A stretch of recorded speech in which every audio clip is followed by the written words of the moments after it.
yourself, should you want to get second, there's lots of food. I know that there was a little bit of a traffic issue on the DVD this morning, the room will be packed.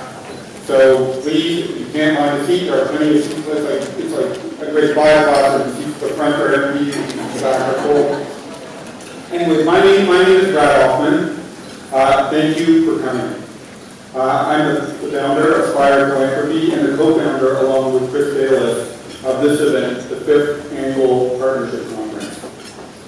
I'm genuinely overwhelmed by the presence of this event, and when Chris and I conjured this event over breakfast, I couldn't imagine we'd be here today, half a decade later, talking to a room of almost 400 people about the unique relationship between the corporate and charitable sectors. I have been honored to have spent the better part of my career working in and around these sectors. I fundraised, I've overseen a corporate foundation, I've managed estates, and I've been the charitable recipient of them. I've worked in the charitable sector and the corporate sector. And in doing so, I've understood that that relationship has often been characterized by misunderstanding, confusion, and a fundamental inability to understand the unique attributes of the other sector. And that, my friends, is why we are here today, to end that misunderstanding, to end that confusion, and to ultimately speak the same language, or at the very least, not be lost in translation. I think the first and perhaps the most important part of our event today is to recognize the history and stewardship of this land, this country, to which so many of us have come from every corner of the globe, that before others came and after, this land was settled and stewarded by the Mississaugas of the Credit, the Anishinaabe, the Chippewa, the Haudenosaunee, and the Wendat peoples. And still today, this land is home to many First Nations, Inuit, and Métis people. And as a young man, as a graduate student, keen on studying the history of this land, I know that I acknowledged and learned that dispossession and cultural erasure and colonial policy stripped the land from those who had settled and stewarded it. And I encourage everybody to learn this history, to understand our past, to acknowledge responsibility, and to commit to a meaningful and peaceful future together.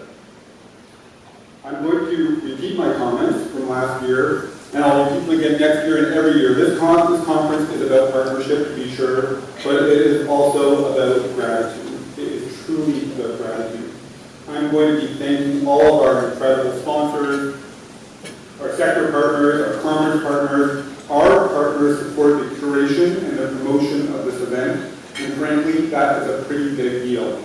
Remember, we are not a professional association, we are an independent entity, but we rely heavily on our partners.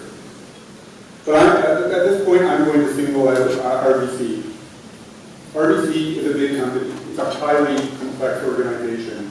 I actually have the opportunity to work with RBC Wealth Management, the RBC Charitable Giving Program, with some of the work that we do at Aspire.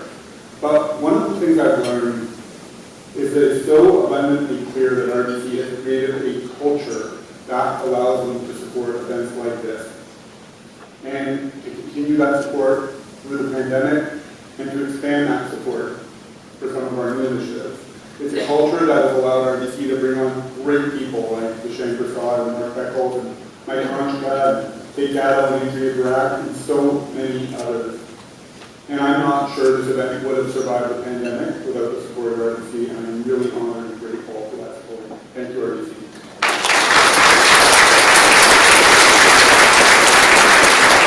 We have many other sponsors. I will be mentioning them now, and I'll be mentioning them again throughout the course of the event.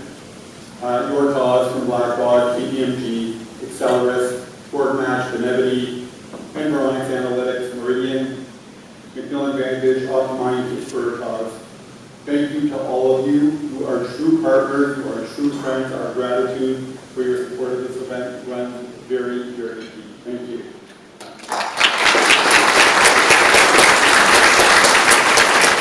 Our conference partners, and these are organizations that are truly supportive of the sector and this ecosystem. It's a growing list. The corporate purpose movement is a strong one. It's an unstoppable one.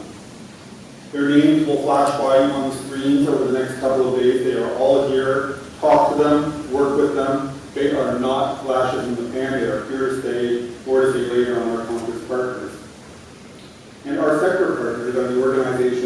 the heartbeat of Canada's charitable sector. They have been instrumental to the support of this event. Canada Helps and Volunteer Canada, Ontario Nonprofit Network, Social Innovation Canada, Mars Discovery District, University of Toronto, St. Michael's College, and of course Imagine Canada. Imagine Canada, under Bruce McDonald's leadership, and the Caring Company program, under Claire Williams' stewardship, have been incredible partners.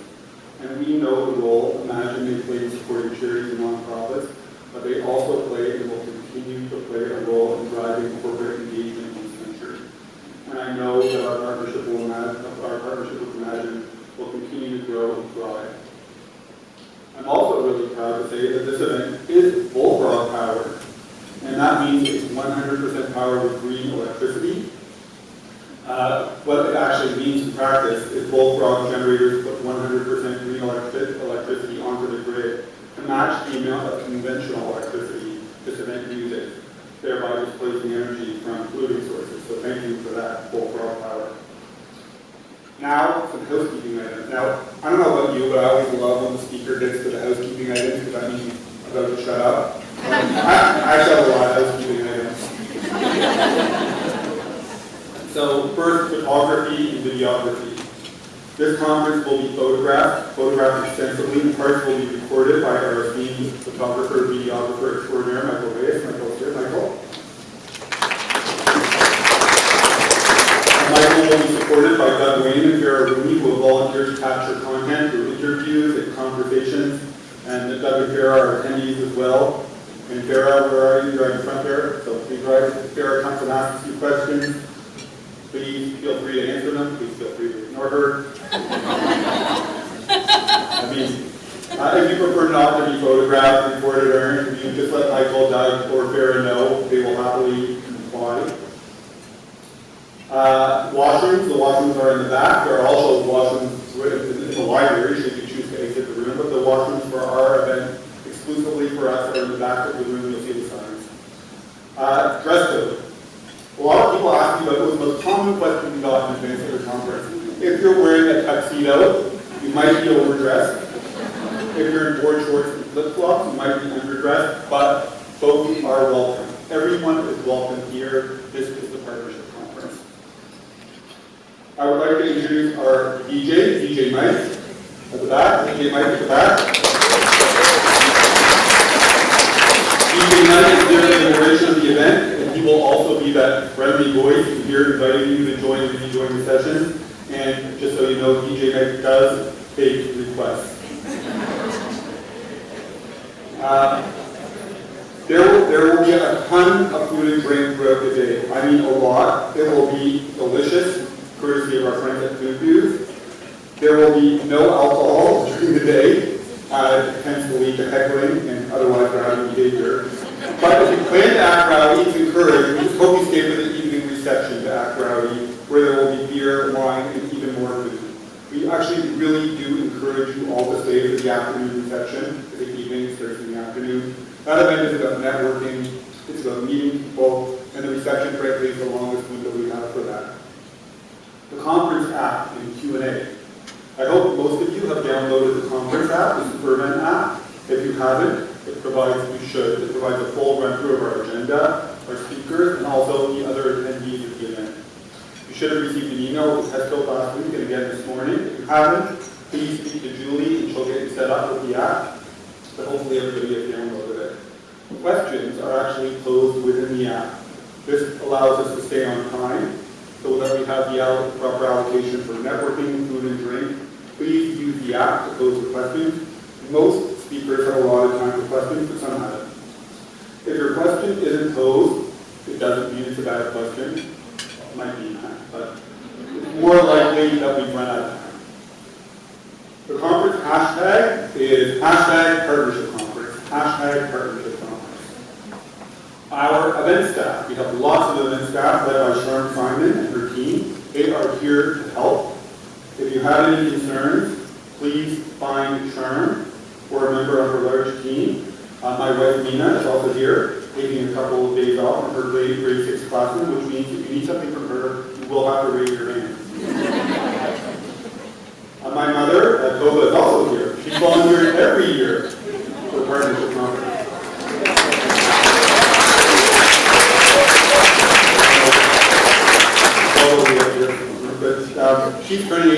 85 next month. But do not look for an 85-year-old woman. She does not look her age. She's a retired teacher who still goes into her old school every now and then as a substitute. My father is not here. He's at home, looking for my mother. If you see a man on the street somewhere outside yelling, Toba, Toba, don't let him know where she is. Also really want to thank our other volunteers, Doug Wayne, Vera Rooney, and Christina Salvaggio. We have a really, really fun 2 days plan. When we plan this conference, we recognize we are pulling people away from their busy schedules and lives for 2 days. We are here to have fun. That means exciting speakers, a lively room, fabulous food, great treats, and some surprises along the way. We have also intentionally provided more than enough time to catch up with old friends and make some new ones. If you see somebody standing alone, please reach out and invite them into your conversation. Introduce yourself to your table mates. Move around. Be open. Be vulnerable. Most importantly, have fun. Have as much fun as you can. Thank you.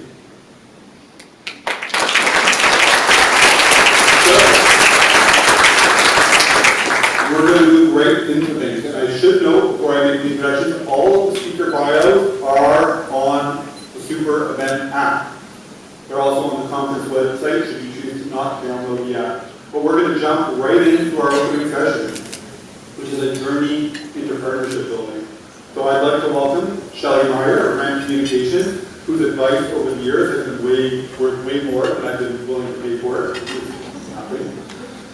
Shelley is joined by Cheryl Hanson of TransCanada Trail and Joanna Marcovici of Manulife, who are keen to get us started on a high note. Welcome to the stage, Shelley, Joanna, and Cheryl.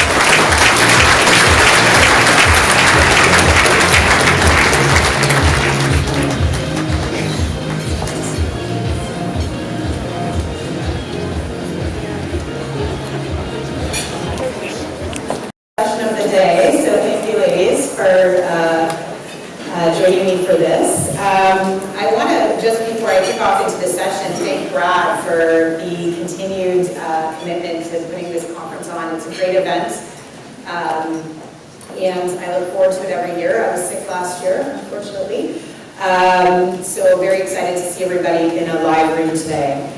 For those of you who don't know me, I'm Shelley Meyer. I'm the founder and president of RAM. We're a social impact consultancy that specializes in brand and communications.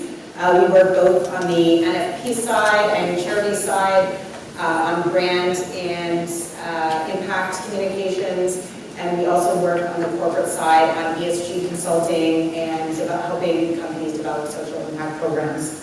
I'm joined today on the stage with my fantastic panel.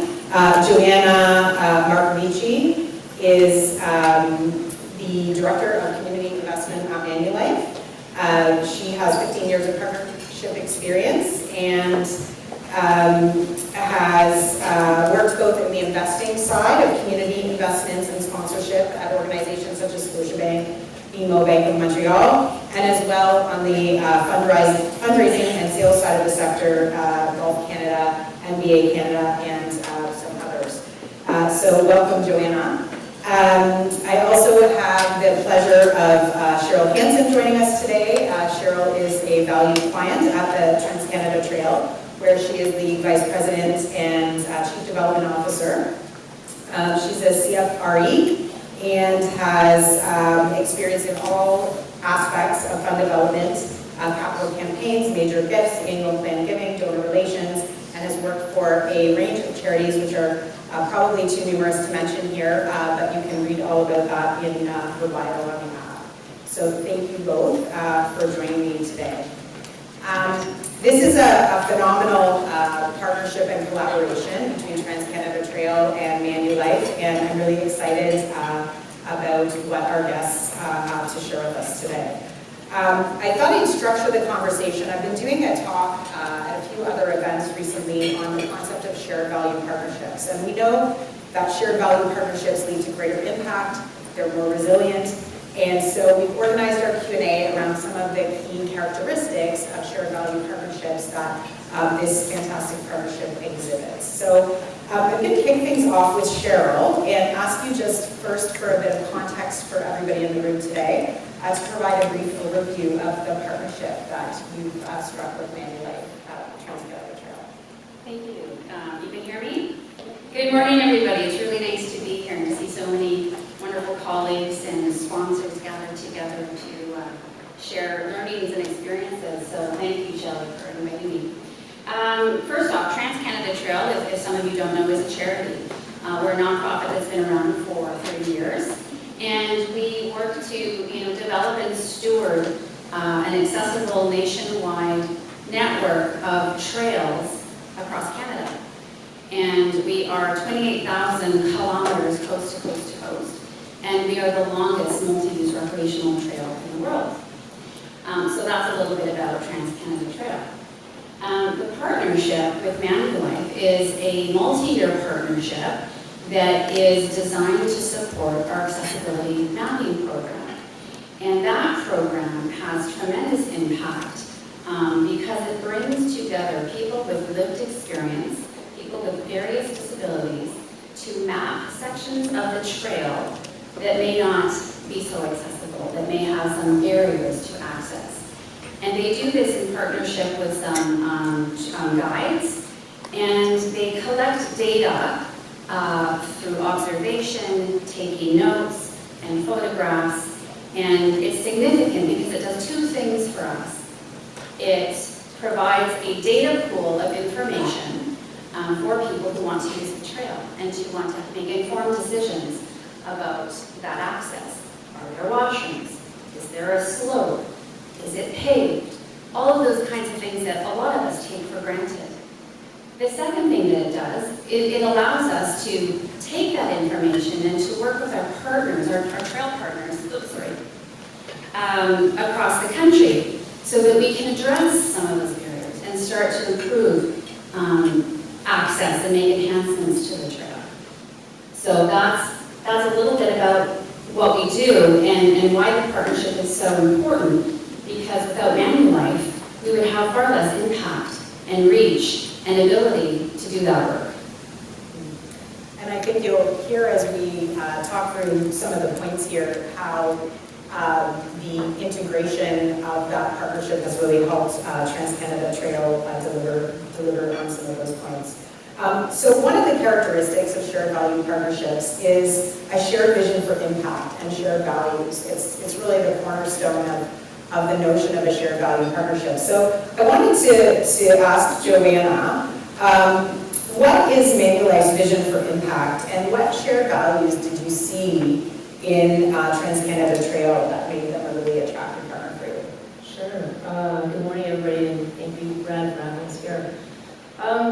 The topic of shared value is really important to us at Manulife. I mean, in fact, it really underpins our impact agenda being where our key societal and environmental commitments that we've made. Because shared value, meaning it's important to our business, we're not going to be investing in things that aren't helpful to our business, but also, that means our customers, but also to our employees, as well as the communities in which we operate. And so that idea of shared value translates to partnerships that really feed into that. So our impact agenda, which is has 3 pillars, but it's really structured around the idea of health. And health means physical health, mental health, investments in your financial health. It means the planet's health. You can't have healthy people if you don't have a healthy planet. And so all those things really came together because there's a real intersection amongst those areas where we recognize that people who are outdoors, people who are experiencing nature, have better health, simply put, whether that's physical or mental health. And so when this opportunity came around, it was like, well, yeah, that just makes sense. It makes sense for our business, and it makes sense for the communities in which we operate. So that shared value is part of how we operate, how we do investments, and how we look for the community investments we make. And having all these things more accessible, having more people able to use the trail, trail being such an important part of Canada, it just made sense. Great. Do you want to add anything to that, Cheryl? Absolutely. I mean, we're at a conference talking about, values alignment with partners and nonprofits and all kinds of partnerships. And so that was key. And I think, if we get into the origin story of how this came about, that was very central to us becoming partners. Great. And another characteristic of shared value partnerships is a long-term investment. And so it's been very clear as I've learned about this partnership and talked to both of you that there really was, from early days, a commitment by both of you to approach this with a long-term lens. So maybe Cheryl, you can tell us a little bit about that origin story, how the partnership came to be, and just what that process was like getting that off the ground. Thank you. I'll try to be succinct, but I can go on, so stop me. So first off, I should contextualize that my predecessors, I've been with the organization for 2 years, with TransCanada Trail for 2 years. And when I looked into our database, there was a decade-long effort to cultivate and connect with Manulife, as many of us do, right? We try to build these connections and partnerships. And there were no contributions or donations prior to this partnership. But 10 years of significant connections and outreach, right? So I just thought that's important to say here because sometimes partnerships are about the right time, the right person, the right ask, it's all of those things, those conditions. And so we were lucky because Joanna reached out to us and she said, hey, we're going to be launching a new impact agenda, and I think that what you do might align with some of this. I'd like to learn more about some of your major initiatives. And I'm like, yeah. So, that was like, yeah, you're coming to me, absolutely, we can talk. And so that was in February 2022. And so a month later, we talked. And that meeting wasn't a pitch. It wasn't a fancy slide deck of us, walking through all of our great stuff. It was that values conversation. What do you do? Why do you do it? And why does it matter? And so, in fact, we got both, I could see the excitement on both sides because your impact agenda really aligned with all of our strategic priorities. And it was like, how do we decide? How do we decide where we can add the most value? And so, there was a lot of excitement. Following that, two key things that came out of that meeting that I think are important for practitioners to hear. I did my call report after that meeting, so I took notes, which is an internal document that sort of itemizes some of the conversation and some of the next steps. And the second thing that came out of that was, Joanna said, I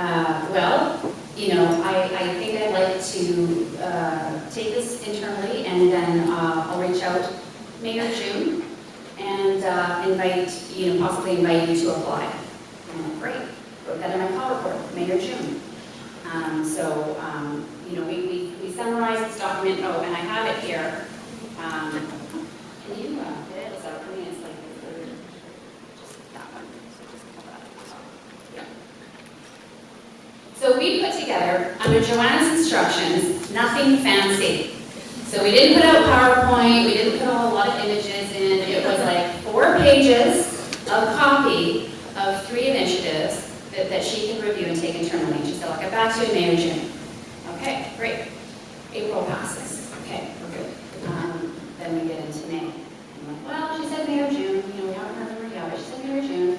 June comes. And I'm like, okay, we haven't heard from her yet. And I shouldn't worry. Like, all of us know that it takes time to build partnerships, but she said May or June.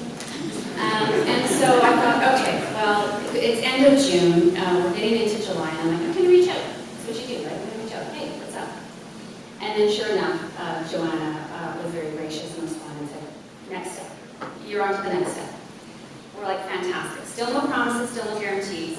But we worked together, and I think there was a turning point here for me in my mind, and I realized, oh, Joanna's our internal champion. She wants us to succeed. She's like working her internal team to make us succeed. And so we took a few months to pull together a strong application with lots of back and forth and input. And so when we got to the yes in September, we were thrilled beyond measure, but it really struck me that Joanna played a significant role in that. I think that, if I'm sort of opening up the curtains here and sharing what goes on behind the scenes, there is so much behind the scenes, and you're absolutely right. Once I speak to the charitable partner, if I'm interested, I become your advocate. And so what I always say is, please keep it simple. I'm not that smart. I really need you to just dumb it down, give me a few basics so that I understand what you're talking about. What's your big picture? What are the things you're looking to achieve that we can help you to do? Because I need to now take it forward. And I do, you're absolutely right, I become the advocate. And I need to be able to explain who you are and why I think there's a kernel there. And one of the things that I really liked about working with Cheryl and her colleague Matt was they listened. And so when I said, please God, do not make something fancy, do not give me a 10-pager, I don't have the time to read it, and then I'm going to have to redo it, I'm going to have to summarize it and everything. Because, I need to circulate it, I need to make sure everybody's on board. She listened, and she gave me really the basics. And it's just like in kindergarten, what, where, why, those kinds of things. So I really encourage the charitable partners that are here to just really listen and just keep it simple, because the simpler you make it, the simpler it will be for us. I just want to add one more thing, and I recognize that this might be sounding very, lots of daisies and roses too, and it really is. It's a wonderful partnership, but it's also in stark contrast to the other things that we do, the other partners that we try to engage, and it wasn't a terrible nail-biting situation when we were waiting, but we've all had that experience. When you have a really great first meeting, there's connection, there's alignment, and then you're waiting. And so I did have another partner that we were cultivating, and they're like, this is great. I'm going to take it inside, and we'll get back to you. And I'm like, do you need a proposal? Nope, I've got everything I need, and we'll get back to you. And I waited and waited, and nothing.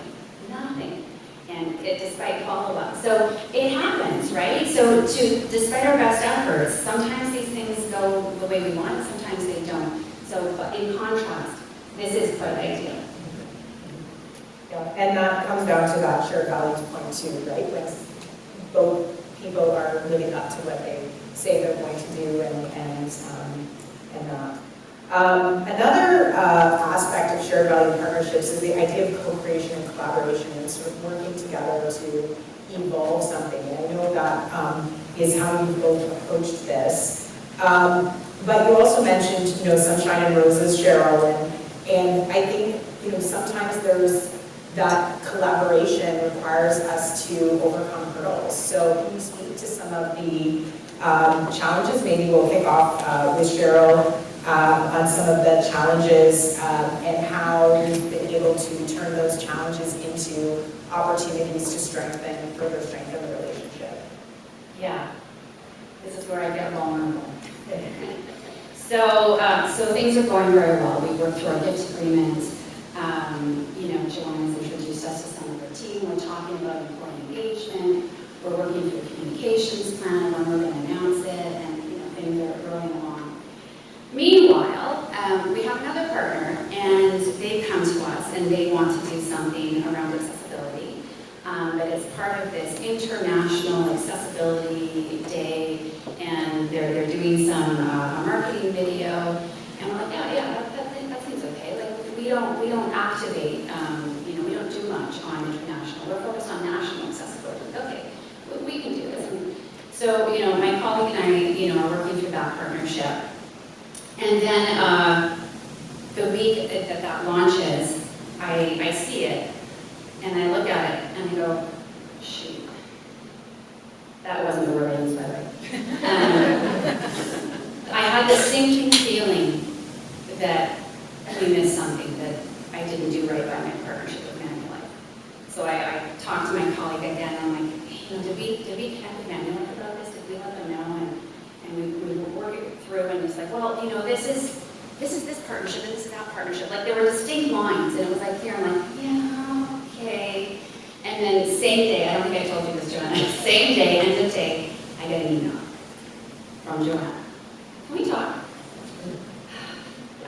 Yeah, we can, of course we can. So we had a conversation about that, and certainly I was able to, talk about that other partnership and what it was meant to do versus, the long-term partnership with Manulife. Apologizing profusely and taking accountability for, ultimately, the thing that we did wrong is that we didn't communicate. I didn't give Joanna the heads up that this was in the works. No surprises, that's kind of fundamental, no surprises. I didn't give her the courtesy of knowing this because, again, she's our internal champion. She needs to, keep everybody apprised so that she's not getting questions and she's not, under the gun there. So, mea culpa, wrote it out in writing, she could circulate it to her team. And, I was a little anxious about that conversation. I'm sure some of you in the room have had experiences where you've been potentially blasted by some of your partners. And that's not the culture here. It was very much collegial, professional, and the bright side of this for us was Joanna invited us. She said, hey, we want to be strong partners with you. We want to be seen as influencers. And think of us. Please think of us when you're doing something new, innovative, out of the box. Just ask. Just ask. And not less than a month later, I'm like, Joanna, there's a couple ideas we have. And that actually has evolved into more added value. We actually have expanded the partnership and invested in an offshoot event that we're doing with you. Yeah, it wasn't a great, start. It was a colleague who pointed out this other promotion that was in market, and I was like, roll. Again, I'm there, I'm your advocate, I'm your person, so, I was caught a little bit off guard, but when I emailed you and said, hey, can we have a chat, it's with humanity. We have these values t-shirts, kind of corny, but we have like t-shirts, and one of them is share your humanity, and really it's all about understanding that people are coming to work every day, or going to their families, whatever it is, and we're all humans. And so, I knew after chatting with you that it was just a bit of a boo-boo. And there's nothing wrong with it. To be honest, whatever that expression is about all boats float higher, blah, blah, blah. Like, we actually want the trail to be more accessible, like legit. We actually want that. That's the value that we want, the social impact we want is to have more people accessing these trails because they're so cool and they're so good for you. And so it's a good thing. It was just about how we found out. And so, the fact that Cheryl did take some accountability, that's not always how it rolls, right? Sometimes there's defensiveness and that kind of thing. And so, I didn't call you up and blast you for it. Instead, I said, hey, can you just tell me where you're coming from? Just explain it to me a little bit so that I can in turn explain it to my people. Yeah, great. And I think it's nice to see how that opened the door to a conversation about even greater impact that you could have together. So I'm excited to see where the next stage of that collaboration goes. One of the additional characteristics of shared value partnerships is having mutual exchange of values so that both sides of the equation are taking something away from this relationship and having strategic alignment. And Joanna already touched on that at the outset with some of how the Trans-Canada Trail delivers strategic alignment with Manulife's goals. But one of the ways that this type of mutual exchange of value can come is from engagement of employees.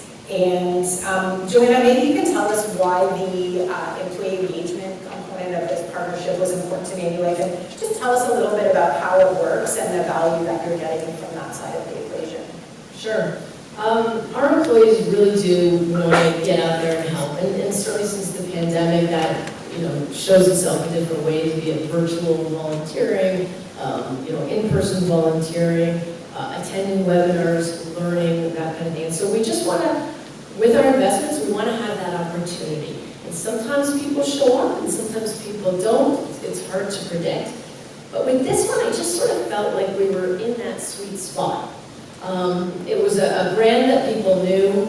It's across the country, so I could really pull on colleagues from coast to coast. Certainly, people get it and can relate. It's a trail, having more people able to go on it, people with disabilities can actually use it. Oh, that's sort of super.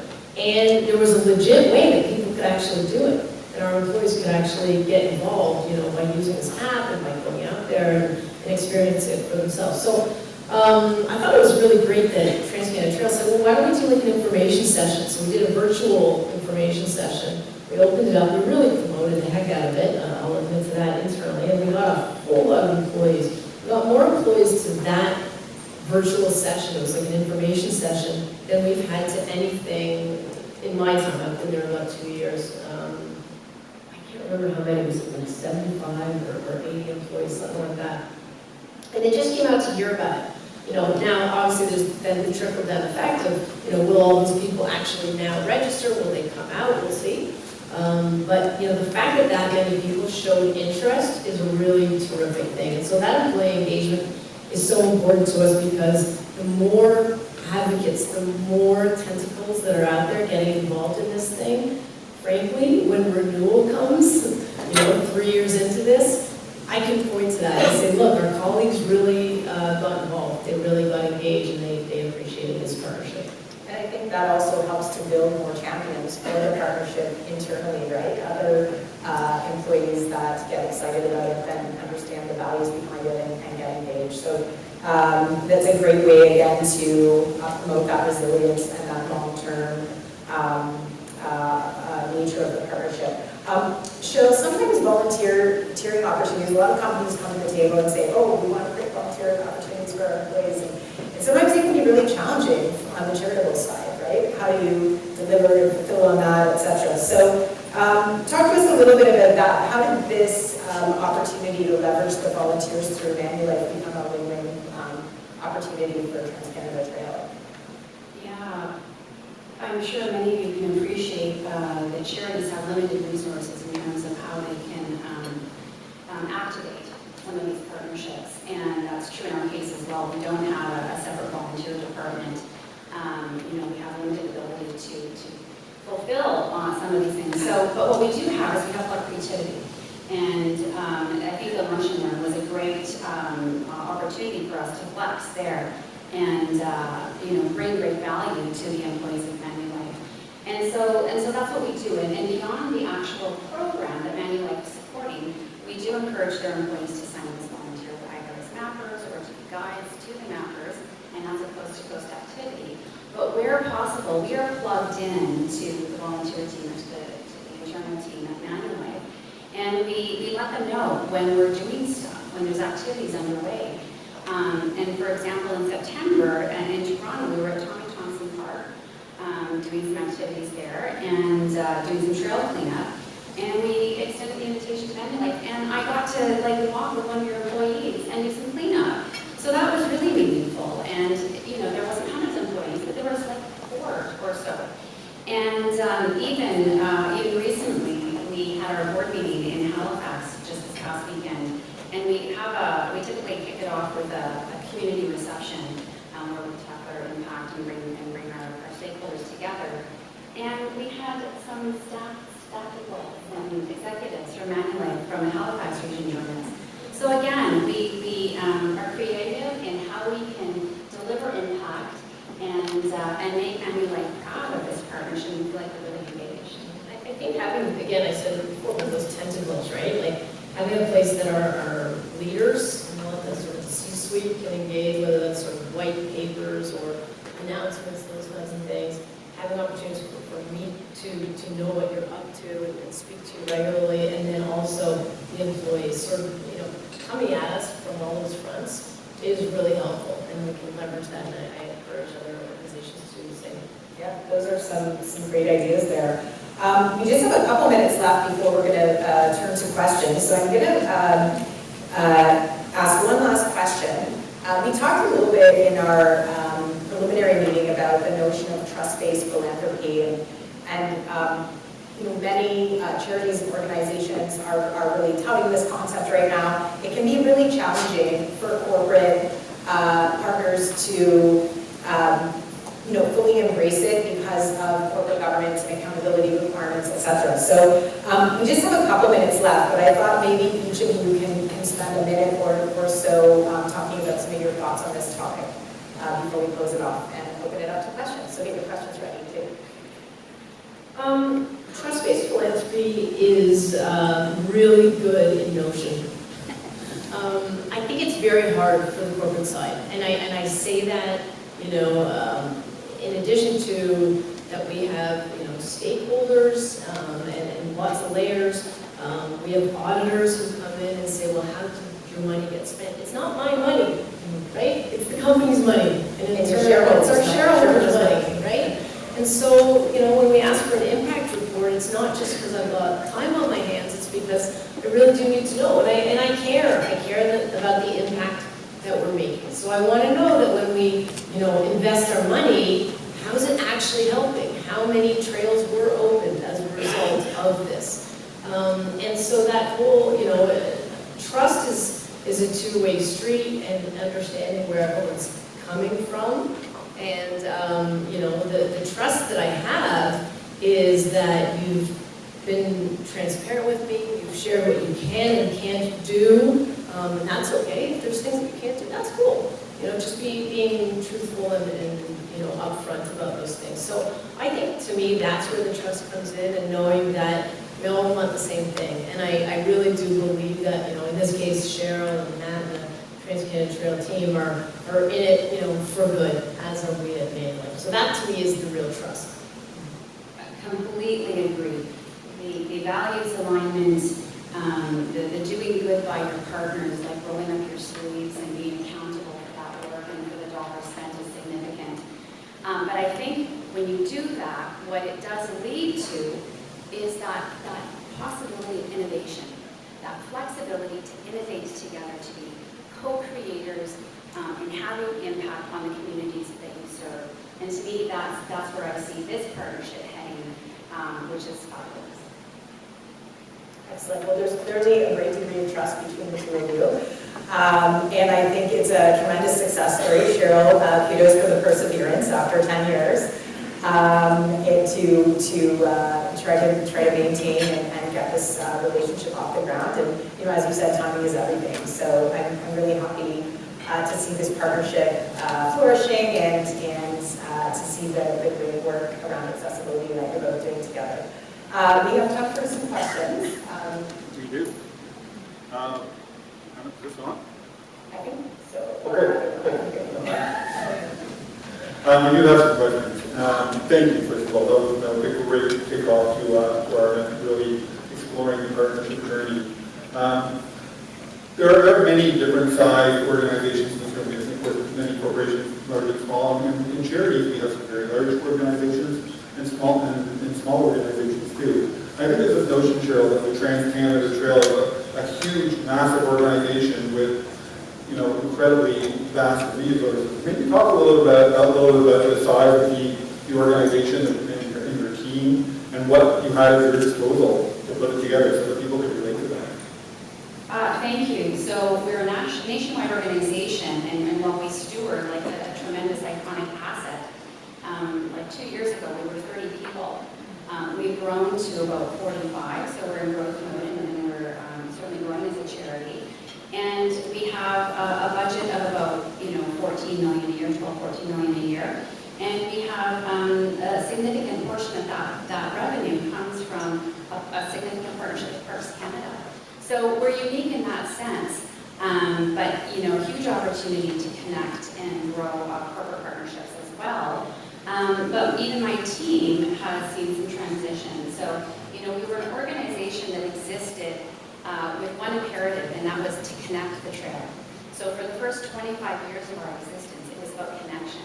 And so the transactions, the donor opportunities, or the corporate opportunities were pretty straightforward.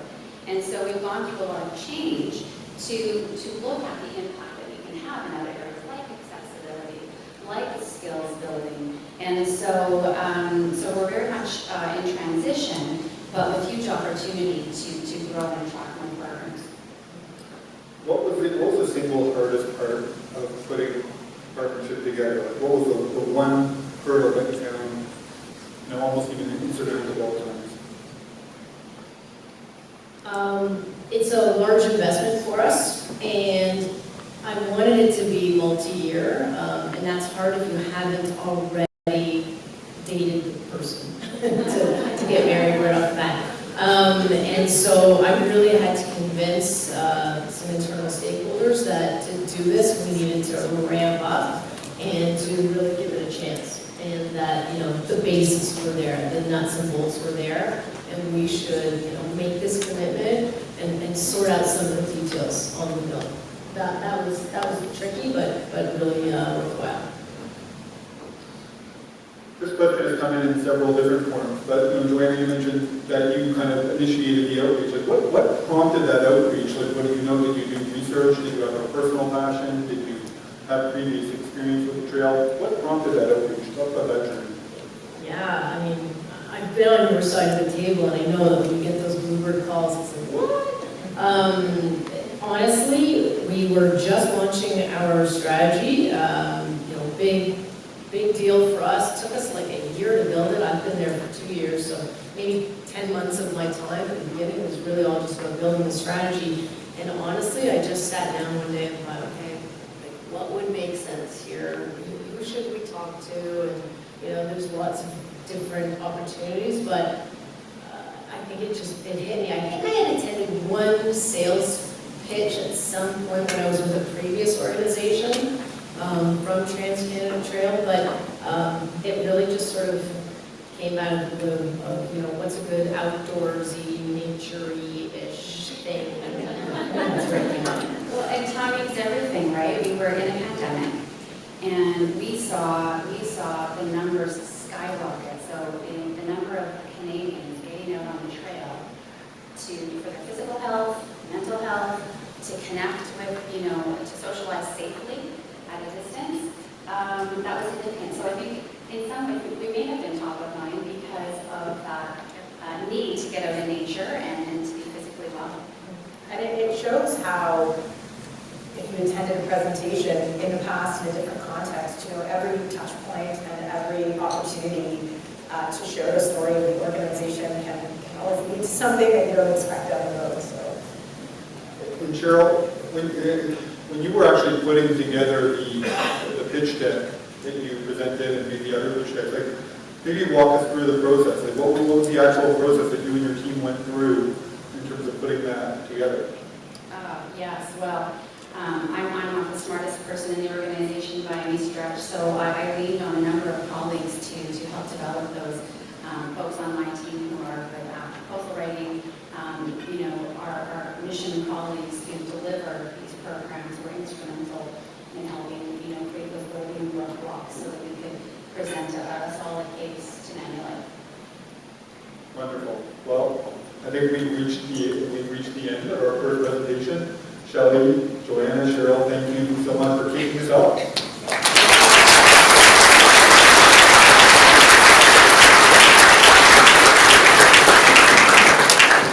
Apparently, with all my housekeeping items, I forgot about one, Wi-Fi. Some people ask about Wi-Fi. At the break, you'll see the Wi-Fi information is on the cards in the food area. So if you do have a need for Wi-Fi, there is Wi-Fi available. All the information will be there. We're going to be breaking in about 30 minutes or so. Also, there are lots of people still coming in from the back. There is a lot of room here at the front. Lots of room. Great seats. You know, at a concert event, people pay big money. Taylor Swift, you see.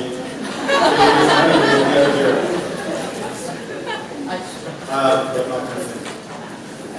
But there is a lot of room. By the way, every seat in the room is accounted for. So like we are a full room. So you will need to find a seat. There are some seats at the back that we put in extra, but please come up and find a table. Okay, we are going to move right along to our next speaker. We're really thrilled to be joined by Nathan Froelich of Blackbaud. Nathan's bio, as mentioned, is in the app. Nathan is going to take us on a journey through AI and its impact on our space. Thank you, by the way, for those of you who responded to the surveys that Nathan posed in advance of the conference. Thanks to many of you who responded to that. So, without any further delay, over to you, Nathan. Thank you.